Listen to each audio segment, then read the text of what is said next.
अस्सलाम वालेकुम नाज़रीन। दुनिया की बड़ी जंगें हमेशा बारूद और धमाकों से नहीं लड़ जाती।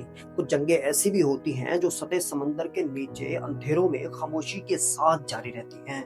सोचिए, आपके मोबाइल पर आने वाला पैगाम, बैंक ट्रांजैक्शन, इंटरनेट, आलमी तिजारत, फौजी राब्ते, हुकूमतों के हसास पैगामात, ये सब खला में तैरते सैटेलाइट पर नहीं बल्कि ज्यादातर समंदरों की तह में बिछाई गई हजारों मील तवील फाइबर ऑप्टिक केबल पर चलते हैं। ये वो पोशीदा रगे हैं जिन पर जदीद दुनिया की सांसें कायम हैं, और अब इन्हीं रगों के गिर्द एक नई आलमी कशमकश जन्म ले रही है। अमेरिका, बरतानिया और ऑस्ट्रेलिया ने ऐलान किया है कि वो अपने दिफाई इत्तेहाद ऑक्स के तहत जदीद जेरे आब ड्रोन टेक्नोलॉजी तैयार करेंगे। ये बगैर अमले के चलने वाली आबदोज़नुमा गाड़ियां होंगी जिन्हें अनमैन्ड अंडर वाटर व्हीकल्स कहा जाता है। बज़ाहिर ये एक दिफाई मंसूबा है, लेकिन सवाल यह है कि आखिर अचानक समंदर की तह इतनी अहम क्यों हो गई है। इस सवाल का जवाब हमें आलमी सियासत के बदलते मंजरनामे में मिलता है। गुज़श्ता चंद बरसों में बहरुल काहिल और बहरे हिंद के पानी सिर्फ तिजारती रास्ते नहीं रहे बल्कि ताकत के इम्तिहान के मैदान बन चुके हैं। एक तरफ चीन है जिसने जनूबी बहिरे चीन में अपनी मौजूदगी बढ़ाई, मसनूई जज़ायर तामीर किए और समुद्री ताकत को नई सतह तक पहुंचाया।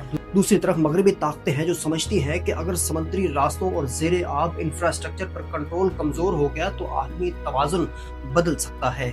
यही वजह है कि 2021 में अमेरिका, बरतानिया और ऑस्ट्रेलिया ने ऑक्स इत्तेहाद कायम किया था। इब्तिदा में दुनिया की तवज्जो जोहरी आबदोजों पर रही, मगर असल कहानी सिर्फ आबदोजों तक महदूद नहीं थी। ऑक्स के पल्लर 2 के तहत एक और खामोश इनकलाब तैयार हो रहा था। हाइपरसोनिक हथियार, मसनूई जहानत, रोबोट्स और अब ज़ेरे आब ड्रोन्स। सिंगापुर में होने वाले सिक्योरिटी इजलास में जब तीनों मुमालिक के वज़ीर दिफा ने नए अंडर वाटर ड्रोन प्रोग्राम का ऐलान किया तो ये सिर्फ एक तकनीकी खबर नहीं थी बल्कि आलमी ताकतों के बदलते हुए खौफ और तरजीहात का इजहार था। बरतानवी वज़ीर दिफा जॉन हेली ने खुद इतराफ किया कि माजी में ऑक्स पर ज्यादा बातें और कम नताइज सामने आए हैं, लेकिन अब वो अमली इक़दामात की तरफ बढ़ रहे हैं। बरतानिया इस मंसूबे में तकरीबन 150 मिलियन पाउंड सरमायाकारी करेगा, जबकि मजमूई लागत अभी तक जाहिर नहीं की गई। मगर असल अहमियत रकम की नहीं बल्कि इस टेक्नोलॉजी की सलाहियत की है।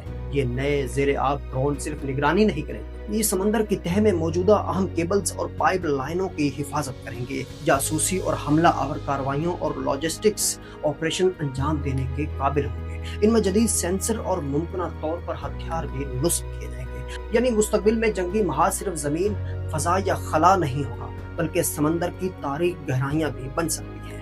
और यही वो मकाम है जहां रूस और चीन का नाम खुद ब खुद बहस में दाखिल हो जाता है। चंद हफ्ते कबल बरतानवी वज़ीर दिफा ने रूस पर इल्जाम लगाया कि वो शुमाली समंदरी इलाकों में ज़ेरे आब केबल्स और पाइप लाइन के करीब खुफिया सरगर्मियों में मुलव्विस पाया गया है। मास्को ने इन इल्जामात को मुस्तरद कर दिया, लेकिन मगरबी दुनिया में खदशात अब भी बरकरार हैं। दूसरी जानब चीन की बढ़ती हुई बहरी ताकत भी मगरब के लिए मुसलसल तशवीश का बाइस बनी हुई है। अगरचे वज़ीर दिफा ने बराह रास्त ये नहीं कहा कि यह मंसूबा रूस या चीन के मुकाबले के लिए तैयार किया जा रहा है, लेकिन बैनुल-अक़वामी सियासत में बाज़ औक़ात सबसे बुलंद आवाज़ वो होती है जो जुबान से अदा नहीं की जाती। हकीकत यह है कि समंदर की तह में बिछे तार अब सिर्फ मवासलाती लाइनें नहीं, वो आलमी ताकत, मईशत और सलामती के आसाब बन चुके हैं। और शायद इसीलिए दुनिया अब एक नई किस्म की सरजंग के दहाने पर खड़ी है।